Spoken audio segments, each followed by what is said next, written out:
হায় হায়, কি একটু সর্বনাশ হয়ে গেল। সরি, আমি আসলে খেয়াল করিনি। খেয়াল করিনি মানে? এত বড় একটা বাইক এখানে দাঁড় করানো, আপনি বলতেছেন খেয়াল করিনি? আমি কিন্তু আপনাকে সরি বলেছি। সরি বললে কি সবকিছু হয়ে যায়? আমি যদি এখন আপনাকে লাথি মেরে ফেলে সরি বলি, তখন কেমন লাগবে বলুন তো? লাথি মারবেন মানে? আপনি কিন্তু এখন খুব বাড়াবাড়ি করছেন। বাড়াবাড়ি দেখছেন কি আপনি? হ্যাঁ, আমার বাইক নষ্ট করে জরিমানা যদি আপনি না দিয়ে এখান থেকে যান, তাহলে দেখেন বাড়াবাড়ি কত প্রকার আর কি কি। সামান্য একটা বরবটি ব্যাগ পড়ে গেছে, এই জন্য আমি জরিমানা দিব? অবশ্যই দিতে হবে। যদি না দেই? যদি না দেন তাহলে যে গাছটা দেখতেছেন না, এই গাছের মধ্যে আপনাকে বেঁধে রেখে দিব। বাদল, দেখি আপনার কত বড় সাহস। এই, আপনি আমাকে চিনেন? আপনার আমার ক্ষমতা সম্পর্কে কোনো ধারণা আছে? এমন 10টা বাইক আমি দিনের মধ্যে কিনতে পারি। এতই যখন টাকা, তাহলে আমার জরিমানাটা দিয়ে দেন না, আমি চলে যাই। আমি কোনো জরিমানা দিতে পারবো, আপনার যা ইচ্ছা হয় করুন। আপনার কত বড় সাহস? আপনি আমার হাত ধরেছেন কেন? স্যার আসসালামু আলাইকুম। ওয়ালাইকুম সালাম। আমি আরফ। ও, বসো বসো। Sir appointment letter. তুমি তাহলে আগের ডাক্তারের ছেলে না? জি স্যার। অবশ্য কোঠা অনুযায়ী চাকরিটা অবশ্য তোমারই প্রাপ্য, কিন্তু তোমার সমকক্ষ আরেকজন ক্যান্ডিডেট আছে, সেটা জানো তো? কিন্তু স্যার চাকরিটা তো আমারই হয়, কারণ এখান থেকে আমার বাবা রিটায়ার করেছে। সেটা অবশ্য ঠিক। মেয়েটা না খুবই গরিব, চাকরিটা ওর ভীষণ দরকার। এমন একটা অসহায় মেয়েকে সাহায্য করার সুযোগ তো সবসময় আসে না। মেয়েটাকে দেখে না আমার খুব মায়া। তুই যদি দেখো তোমারও খুব মায়া হবে। ঠিক আছে স্যার, তাহলে আমি না হয় চাকরিটা ছেড়ে দিচ্ছি, যেহেতু অসহায় আপনাকে চাকরিটা দিই। তাহলে তুমি যাওয়ার সময় সে এই যে বাইরে ওয়েট করছে, তাকে একটু নিজের মুখে বলে যাও, তাহলে সে খুব খুশি হবে। তার নাম মৌসুমী। স্যার তাহলে আমি আসি। আসসালামু আলাইকুম। ওয়ালাইকুম সালাম। তুমি আসলে খুব ভালো ছেলে মারুফ। আপনার নাকি চাকরিটা খুব দরকার, এই জন্য আমি আমার চাকরিটা আপনার জন্য ছেড়ে দিয়েছি। বেস্ট অফ লাক, মন দিয়ে চাকরিটা করবেন। Thank you. তুমি? আপনি আপনি এখানেও হাজির আপনার ভাঙা বরবটি জরিমানা নেওয়ার জন্য? আপনি এখানে চলে এসেছেন? তোমার জন্য কখনোই আমি আমার চাকরি ছাড়বো না। এক্সকিউজ মি, আমি এখানে কারো দান করে চাকরি করতে আসি? আমি এখানে চাকরি করতে আসি আমার নিজের যোগ্যতা। আমিও না এখানে যোগ্যতা নিয়ে চাকরিটা করতে এসেছি। আমি এখানে চাকরি করবো মহিলা কোটা, পালে কেউ আমাকে আটকে দেয়। দেখি কিভাবে চাকরিটা করো। স্যার আমি এই চাকরিটা ছাড়ছি, আমি এই চাকরিটা করবো মানে করবোই স্যার। তো আগেই তো বললে তুমি চাকরি করবে না। স্যার আমি কোনো অন্ধ প্রতিবন্ধী মেয়ের জন্য চাকরিটা ছাড়তে পারবো না, এটা আমার দ্বারা কখনোই সম্ভব। তুমি তো রাজি হলে। স্যার তখন তো আমি জানতাম না যে ওই মেয়ের জন্য আমি চাকরিটা ছাড়ছি। দেখো মেয়েটা না আসলে খুবই ভালো, অনেক ভালো মেয়ে সত্যি। স্যার আপনাকে যদি রাস্তার মধ্যে কেউ একটা থাপ্পড় দেয়, তাহলে আপনি কি করবেন? পরবর্তীতে কি স্যার আপনি তার উপকার করবেন? কখনোই না। তাহলে আমি কেন উপকারটা করবো? আমাকে থাপ্পড়ই শুধু মারেনি, রাস্তার মধ্যে আমার বাইকটাও ফেলে দিয়েছে, শুধু মেয়ে মানুষ বলে কিছু বললাম না হলে। বলে না হলে কি করতেন আপনি শুনি? তাহলে কি করতাম? দুই গালে তো থাপ্পড় দিতাম, আমি ওকে ছেড়ে দে। স্যার দেখেছেন কি দজ্জাল মেয়ে, এরকম একটা মেয়ে এখানে আসে চাকরি ভিক্ষা করতে। ভিক্ষা মানে? আমি আপনার মতো আপনার বাপের কোথায় চাকরি করতে আসি? আপনি না 10-20টা বাইক কিনে ফেলতে পারেন, আপনার এই ক্ষমতা ওই ক্ষমতা, তাহলে সামান্য চাকরির জন্য এখানে কেন আসছে? তোমরা আমার সামনে কি শুরু করলে? সরি মামা, সরি স্যার। স্যার আমিও স্যার, এই যে আমার অ্যাপয়েন্টমেন্ট লেটার রাখেন, আর তাহলে তার কোনো সমস্যা নেই। বললে তো হবে না, আমাকে সবকিছু ঠিকঠাক করে তারপরে তো নিয়োগ দিতে হবে, তাই না? স্যার সব তো ঠিকই আছে, আমার চাকরিটা তো প্রায় কনফার্ম। সেখানেই তো সমস্যা। যদি আবেদন ঠিকঠাক ভাবে ফিল আপ করা না হয়, ভুলভাল হয়, তাহলে তো চাকরি তোমার হবে না, সেই স্থানে মৌসুমীর চাকরি হয়ে যাবে। যদি এভাবে চলতে থাকে তাহলে আমি আমার বাবাকে বলবো উপর মহলে সবার সাথে কথা বলতে। এত কিছুর দরকার। বললাম এই মেয়েকে যদি আপনি চাকরি দেন, তাহলে আমি সবাইকে দেখে নেব। ছেলেটা চলে গেল। চলে গেছে, এটা তো খুব ভালোই হলো মামা। ওকে শুধু শুধু আবার ডেকে আনার কি দরকার? এখন ও যদি গিয়ে উপরে কমপ্লেন করে, তাহলে তো আমার চাকরির 12টা বাজবে, তোমার চাকরিটাও হবে না। তাহলে এখন কি হবে মামা? সেটাই তো ভাবছি, একটা উপায় আছে। তার সঙ্গে বন্ধুত্ব করার চেষ্টা করবে, পারবে না? কিন্তু তাতে কি কোনো কাজ হবে? না, অবশ্যই হবে। তুমি মাঝে মাঝে ফোন দিবে, আমি তোমাকে ও নাম্বারটা দিচ্ছি, ব্রেনের ফাঁদে ফেলবে আর কি, পারবে না? অবশ্যই পারবো। এই নাম্বারটা আবার কার? ও হ্যালো, আপনি কি মারুফ বলছেন? হ্যাঁ আমি মারো, কিন্তু আপনি কে? আমি মৌসুমী। ও আচ্ছা তুমি। হ্যাঁ তোমার কথা এতক্ষণ হচ্ছিল। আমার কথা মানে? আমার বন্ধুর সঙ্গে বলতেছিলাম যে আজকে একটা বেয়াদব মেয়ের সঙ্গে দেখা হয়েছে। আমি কিন্তু আপনাকে সরি বলেছি, তাই না? বলুন। সরি বললে সবকিছু হয়ে যায়? এখন তো আমি সরিটা গ্রহণ করবো না। একটা অনুরোধ ছিল। কিসের অনুরোধ? আমি আপনাকে সরি বলতে চাই, সেটা না হয় সরাসরি আপনার সাথে দেখা করেই বলবো। সরি বলার জন্য আমার সঙ্গে দেখা করতে যাচ্ছে? আচ্ছা আচ্ছা আচ্ছা আচ্ছা। আচ্ছা কাল কখন, কোথায়? কালকে লেট পারে ঠিক 5টায়।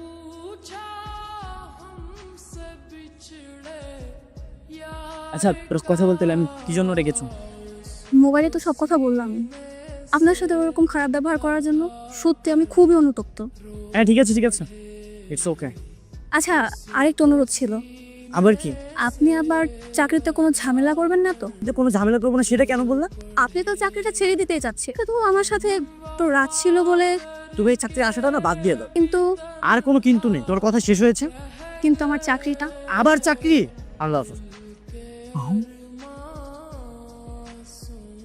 কি ব্যাপার পথ আটকে দাঁড়ালে কেন? তোমার সাথে আমার কিছু জরুরি কথা আছে। আচ্ছা কি বলবো বলো। তার আগে তুমি বলো, আমার কথা শোনার পর তুমি আবার আমাকে বোকা দিবে না তো? হঠাৎ করে তোমার গলা শুরু হয়ে চেঞ্জ হয়ে গেল কিভাবে? আর ডিরেক্ট আপনি থেকে তুমি হয়ে গেল কেন? ওই দিনের পর থেকে তোমার কথা আমি বারবার ভেবে, তুমি জানো তোমার সাথে তখন বাজে ব্যবহার করা আমার একদম উচিত হয়নি। এসব কথা ভাবতে ভাবতে কখন যে তোমার তখন কি বুঝে নিতে পারো না। ভালোবেসে ফেলেছো আমাকে? ভালো খবর তো। আমি জানতাম তুমিও আমাকে পছন্দ করতে। আচ্ছা একটা কাজ করলে কেমন হয় বলো তো? আমরা প্রেম না করে ডিরেক্ট বিয়ে করে ফেলি। চল, আমি চাকরি করব, তুমি বাসায় থাকবে। আইডিয়াটা কেমন বলো তো? বিয়ে মানে? এসব কি বলছো? এখনই কিসের বিয়ে? শোনো, তোমার একটা থাপ্পড় না এখনো পাওনা ছিল। থাপ্পড় পাওনা মানে? সেই থাপ্পড়টা এখন তোমাকে ফেরত দেওয়া হয়নি। আমার এখন কি মন চাচ্ছে জানো? সেই থাপ্পড়টা তোমাকে এখন ফেরত দেওয়া উচিত। বাটপারি করো তাই না? কি ভেবেছো আমি কিছু বুঝতে পারবো না? আমার সাথে তুমি প্রেম করবে, তারপর আমার সাথে প্রেম করে তুমি আরে তোমার মতো মেয়ের সাথে প্রেম করবে তুমি ভাবলে কি করে? অনেক সহ্য করেছি, এতক্ষণ খুব আদর করে কথা বলেছি। আর পর তুমি কি মনে করো তোমাকে আমি সত্যি সত্যি ভালোবাসবো? কখনো। যতই ফন্দি করো কোনো লাভ নেই, এই চাকরিটা আমিই করব। তোমাদের বিষয়টা নিয়ে আমি উপজেলা কর্মকর্তার সাথে কথা বলেছি। উনি সবকিছু শুনে একটা সিদ্ধান্ত দিয়েছে। কি সিদ্ধান্ত দিয়েছে মামা? স্যার আপাতত তোমরা দুইজন এখানে ডিউটি করবে, 1 মাস তোমরা ডিউটি করবে। তোমাদেরকে আমরা অবজার্ভ করব, যার পারফরমেন্স সবচেয়ে ভালো হবে তাকে আমরা পার্মানেন্ট করে নিব। এটা ওনাকে একটু দেখে নেন। আচ্ছা ঠিক আছে, আপনি যান। স্যার অনেক ভালো মৌসুমি আপা। যেমন নাতির শুনতেছে, আমার নাতিতেও কামতে না। স্যার শুনুন, আপনি একটু মারফ স্যারের কাছে যান। আসসালামু আলাইকুম স্যার। ওয়ালাইকুম আসসালাম। কি হয়েছে? আপনার কি সমস্যা? ডর কয়েকদিন ধরে আর বমি আসতেছে। আচ্ছা আচ্ছা, ভয়ের কোনো কারণ নেই। দেখি তো আপনার প্রেশারটা। কোনো ব্যথা নেই, কোনো ব্যথা নেই। হ্যাঁ, প্রেশার তেমন একটা ভালো না, কিন্তু একদমই চিন্তার কোনো কারণ নেই, সব ঠিক হয়ে যাবে। আমি কিছু ওষুধ লিখে দিচ্ছি আর একটা ইঞ্জেকশন দিয়ে দিব। দিবেন? হ্যাঁ, একদম ভয়ের কোনো কারণ নেই, আপনি রিল্যাক্সে বসেন। দেখি আপনার হাতটা দেখে দেন। আমি তো শুয়ে অনেক ভয় পাই স্যার। কি হলো? এভাবে চিৎকার করছেন কেন? তো চিৎকার করবে না?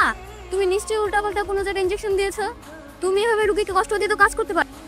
কি ব্যাপার, এত চিৎকার করছেন কেন? আর আপনি কি বাচ্চা নাকি যে এমন করছেন? স্যার আপনি কি দিতেছেন? আমার সর্বপরা শুরু করছে। আরে উনি আতঙ্কে চিৎকার করতেছে। না ম্যাডাম, কি শুয়ে দিল? তাড়াহুড়ো করতেছে আমার। আমার সব কেমন অ্যাক্টিংটা করলাম শুনে, আরো যদি এমন অ্যাক্টিং করতে হয় আমার এটা করতে হবে। এখানে তো কথা বলা যাবে না, খুব সুন্দর করবে। আচ্ছা ঠিক আছে, আমি চাই। স্যার আপনার দিয়ে এই চাকরি হবে না, আমরা সাইরা দেন চাকরি। আসসালামু আলাইকুম স্যার। ওয়ালাইকুম সালাম। প্রথম দিনেই তুমি অকাজ করে ফেললে। সব রোগীর ভিতর কি বলবো, সেবা দেওয়ার আগে ভয় পেয়ে যায়। মৌসুমি তো রোগী, ওর তো কোনো প্রবলেম হয় না। খুব মনোযোগী কাজ করো, তাহলে কি হবে জানো তো? আমরা কিন্তু ওই মৌসুমকে পার্মানেন্ট করে ফেলবো। স্যার এত তো সহজ না, এখনো 29 দিন বাকি আছে। আপনি একদিন দেখেই জাজ করতে পারেন না স্যার।